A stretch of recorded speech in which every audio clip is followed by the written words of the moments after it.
हरे कृष्ण, जय श्री गणेश। प्रिय श्रोताओं, आप सभी को सकट तिल चौथ की हार्दिक शुभकामनाएं। आज सुनेंगे सकट तिल चौथ व्रत कथा, पूजा विधि और इसके शुभ मुहूर्त और चंद्रोदय के समय के बारे में जानेंगे। तो इस वीडियो को अंत तक अवश्य देखिएगा। अगर आपको जानकारी और कथा अच्छी लगे तो इस वीडियो को लाइक करके कमेंट बॉक्स में जय श्री गणेश अवश्य लिखें। माघ मास की कृष्ण पक्ष की संकष्टी चतुर्थी को सकट चौथ कहते हैं। इस चौथ को माघी चौथ, तिलकुट चौथ और तिलकुटा चौथ के नाम से भी जाना जाता है। इस दिन माताएं अपने पुत्र की लंबी आयु, अच्छे स्वास्थ्य और खुशहाली जीवन के लिए व्रत रखती हैं। यह व्रत विघ्नहर्ता भगवान श्री गणेश को समर्पित है। इस दिन विधि विधान से भगवान श्री गणेश की पूजा आराधना की जाती है और व्रत कथा का पाठ किया जाता है। माना जाता है कि इस व्रत में जितना ही पूजा पाठ करना जरूरी है, उतना ही व्रत कथा सुनना बेहद ही जरूरी होता है। इसके साथ ही इस दिन चंद्रोदय होने पर चंद्रदेव को अर्घ देकर माताएं अपना व्रत खोलती हैं। इस साल यानी कि साल 2026 में सकट तिल चौथ का व्रत 6 जनवरी 2026 दिन मंगलवार को रखा जा रहा है। इस दिन चंद्रोदय का समय होगा रात्रि 9 बजे। आप इस मुहूर्त में चंद्रदेव को अर्घ देकर अपना व्रत खोल सकते हैं। पद्म पुराण के अनुसार इस व्रत को स्वयं भगवान श्री गणेश ने माता पार्वती को बताया था। वैसे तो हर महीने के कृष्ण पक्ष की चतुर्थी तिथि को गणेश चतुर्थी कहलाती है, लेकिन माघ मास की चतुर्थी तिल संकटा चतुर्थी कहलाती है। पद्म पुराण के अनुसार आज के ही दिन कार्तिकेय के साथ पृथ्वी की परिक्रमा लगाने की प्रतिस्पर्धा में उन्होंने पृथ्वी के बजाय भोलेनाथ और माता पार्वती की 7 बार परिक्रमा की थी। तब शिव जी ने प्रसन्न होकर देवों में प्रमुख मानते हुए उनको प्रथम पूजनीय अधिकार दिया था। अब चलिए जानते हैं तिल संकटा चौथ के दिन व्रत विधि। भालचंद्र गणेश जी की पूजा सकट चौथ के दिन की जाती है। प्रातःकाल नित्य क्रम से निवृत्त होकर षोडशोपचार विधि से गणेश जी की पूजा की जाती है। इसके बाद भालचंद्र गणेश जी का ध्यान करके पुष्प अर्पित करें। पूरे दिन मन ही मन श्री गणेश जी का नाम जाप करते रहें। सूर्य अस्त के बाद स्नान करके स्वच्छ वस्त्र पहन लें। अब विधिवत गणेश जी की पूजा करें। एक कलश में जल भरकर रख लें। धूप दीप अर्पित करें। नैवेद्य के रूप में तिल तथा गुड़ के बने हुए लड्डू, ईख, शकरकंद, गुड़ तथा घी अर्पित करें। पुत्रवती स्त्रियां पुत्र की सुख समृद्धि के लिए यह व्रत रखती हैं। यह प्रसाद उठाने के बाद पुत्र तथा बंधुओं में बांटा जाता है और प्रसाद सबको अर्पित किया जाता है। अलग अलग राज्यों में अलग अलग प्रकार से तिल और गुड़ के लड्डू बनाए जाते हैं। तिल के लड्डू बनाते हेतु तिल को भूनकर गुड़ की चाशनी में मिलाकर तब तिल के लड्डू बनाए जाते हैं। कहीं कहीं तिल के पहाड़ भी बनाए जाते हैं। तत्पश्चात गणेश पूजा में तिलकुट का पहाड़ तोड़ा जाता है। आपके यहाँ कैसे होता है, आप वैसे ही करें। गणेश पूजा के बाद चंद्रमा को कलश से अर्घ अर्पित करें। धूप दीप दिखाएं। चंद्रदेव से अपने घर के परिवार की सुख शांति के लिए प्रार्थना करें। इसके बाद एकाग्रचित्त होकर कथा सुने तथा सुनाएं। सभी उपस्थित जनों को प्रसाद बांटें। अब चलिए सुनते हैं तिल चौथ व्रत कथा। प्रेम से बोले जय श्री गणेश। एक शहर में देवरानी जेठानी रहती थी। जेठानी अमीर थी और देवरानी गरीब थी। देवरानी गणेश जी की भक्त थी। देवरानी का पति जंगल से लकड़ियाँ काटकर लाता और उसे बेचता और अक्सर बीमार रहा करता था। देवरानी जेठानी के घर का सारा काम करती और बदले में जेठानी बचा हुआ खाना, पुराने कपड़े आदि उसको दे देती थी। इसी से देवरानी का परिवार चल रहा था। माघ महीने में देवरानी ने तिल चौथ का व्रत किया। 5 आने का तिल और गुड़ लाकर तिलकुटा बनाया। पूजा करके तिल चौथ की कथा सुनी और तिलकुटा किसी टोकरी में रख दिया और सोचा कि चांद उगने पर पहले तिलकुटा और उसके बाद कुछ खाएगी। कथा सुनकर वह जेठानी के यहाँ चली गई। खाना बनाकर जेठानी के बच्चों से खाना खाने को कहा तो बच्चे बोले कि माँ ने व्रत किया है और माँ भूखी है, जब माँ खाना खाएगी हम भी तभी खाएंगे। जेठ जी को खाना खाने को कहा तो जेठ जी बोले, मैं अकेला नहीं खाना खाऊंगा, जब चांद निकलेगा तब सब खाना खाएंगे, तभी मैं भी खाना खाऊंगा।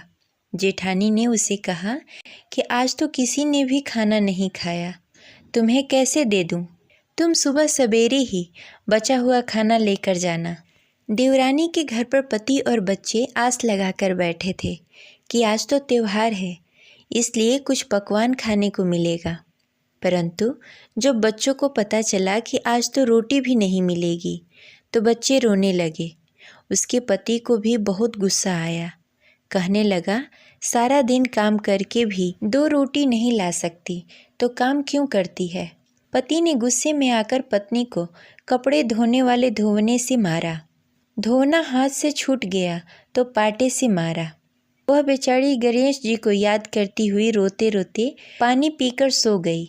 उसी दिन गणेश जी देवरानी के सपने में आए और कहने लगे, धुआने मारे पाटे मारे, सो रही या जाग रही? वह बोली, कुछ सो रही हूँ कुछ जाग रही हूँ। गणेश जी बोले, भूख लगी है, कुछ खाने को दे। देवरानी बोली, क्या दूँ? मेरे घर में तो अन्न का एक दाना भी नहीं है। जेठानी बचा खुचा खाना देती थी, आज वह भी नहीं मिला। पूजा का बचा हुआ तिलकुटा छीने में पड़ा है, वही खा लो। तिलकुटा खाने के बाद गणेश जी बोले, धुआने मारी पाटे मारी, निमटाई लगी, कहाँ निमटे? वह बोली, यह पड़ा घर, जहाँ इच्छा हो वहाँ निमट लो। फिर गणेश जी बच्चे की तरह बोले, अब कहाँ पोंछूं? नींद में मग्न देवरानी को बहुत गुस्सा आया कि कब से तंग किए जा रहा है, सो बोले, मेरी सर पे पोंछ लो। और कहाँ पोंछोगे? सुबह जब देवरानी उठी तो वह देखकर हैरान रह गई। पूरा घर हीरे मोती जवाहरात से भरा हुआ था। सिर पर जहाँ विनायक जी ने पोंछनी कर गए थे वहाँ हीरे के टीके की बिंदी जगमगा रहे थे। उस दिन देवरानी जेठानी के यहाँ काम करने नहीं गई।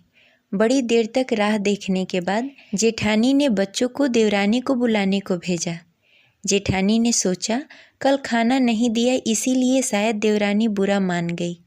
बच्चे बुलाने गए, बोले, चाची चलो, माँ ने बुलाया है, सारा काम पड़ा है। देवरानी ने जवाब दिया, अब उसकी ज़रूरत नहीं है, घर में सब कुछ भरपूर है। गणेश जी के आशीर्वाद से बच्चों ने घर जाकर माँ को बताया कि चाची के घर पे पूरा हीरा मोती और जवाहरात भरे हुए हैं। जेठानी दौड़ते हुए देवरानी के पास आई और पूछा कि यह सब कैसे हुआ। देवरानी ने उसके साथ जो हुआ वह सब कह डाला।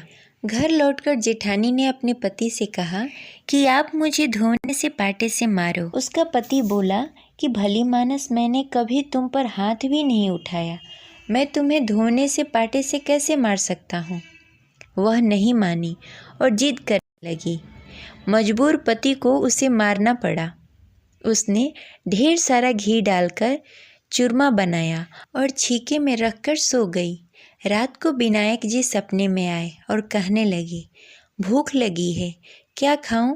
जेठानी ने कहा, हे गणेश जी महाराज, मेरी देवरानी के यहाँ तो आपने सूखा तिलकुटा खाया था, मैंने तो झड़ते घी का चूरमा बनाया है, आपके लिए छीके में रखा है, फल और मेवे भी रखा है, जो चाहे सो खा लो। बाल स्वरूप गणेश जी बोले, अब निपटे कहाँ? जेठानी बोली, उसके यहाँ तो टूटी फूटी झोपड़ी थी, मेरे यहाँ तो कंचन और महल है, जहाँ चाहो वहाँ निपटो। फिर गणेश जी ने पूछा, अब कहाँ पोंछूं? जेठानी बोली, मेरे ललाट पर बड़ी सी बिंदी लगाकर पोंछ लो। धन की भूखी जेठानी सुबह बहुत जल्दी उठ गई।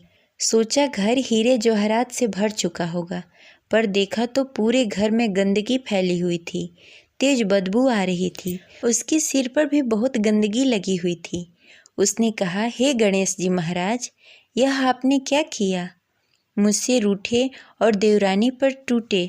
जेठानी ने घर की सफाई करने की बहुत कोशिश करी, परंतु गंदगी और ज़्यादा फैलती गई। जेठानी के पति को मालूम चला तो वह भी बहुत गुस्सा हुआ और बोला, तेरे पास इतना कुछ होते हुए भी फिर भी तेरा मन नहीं भरा, परेशान होकर जेठानी ने गणेश जी से मदद की विनती करने लगी।